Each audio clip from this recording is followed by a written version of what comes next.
Hey everybody, Brian over at Strong Tower Training and coming back for our last session. This is the 11th in a series of videos that we've been doing, talking about why brain training is best, why a neurocentric approach to movement is so important and so helpful. This is building on last week, so week 10. If you haven't seen that video, you can jump back and watch it. Basically, we're talking about the threat bucket and lowering overall threat levels. So to kind of tie things together today, we're going to talk about map clarity. And so typically an improvement in map clarity in any of these areas down here is going to lower overall threat levels and help with better movement, sometimes pain modulation. So you can see here joint mobility works on a use it or lose it basis. And so that doesn't actually just apply to joint mobility, it actually applies to all these areas down here. The gut, the visual system, your balance system or vestibular, your movement system, your breathing.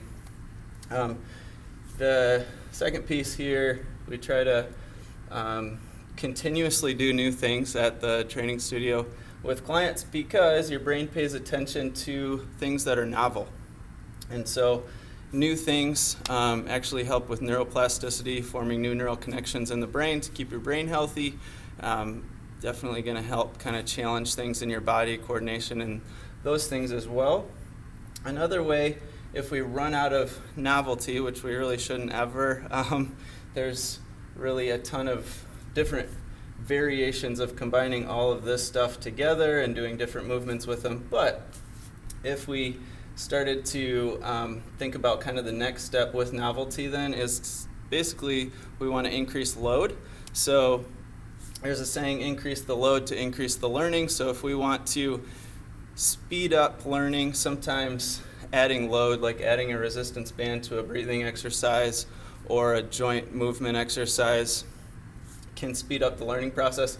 And actually for a lot of people, it can accelerate the results. So results sometimes are limited by how much load we're providing. So the brain might not be paying attention to something, especially if it's not novel, because there's not enough load involved. So if we add load by doing a tempo breathing drill with a banded movement drill, and then have you stand on one foot or stack a vision drill on top of that, sometimes that provides just this acceleration in learning, but also an acceleration in results because we increase the load so much.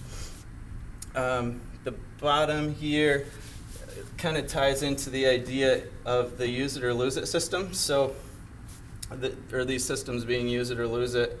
So if you do maybe ignore good breathing mechanics or you ignore good visual skills for a while, a lot of times we can regain that by training it. So I like this saying a lot, if you train it, you can regain it. So oftentimes we see that happening, and there it is. Looks like it was out of the frame, but now you can see it. If you train it, you can often regain it. Thanks for tuning into this series, and we'll talk to you soon. Let us know if we can help in the comments.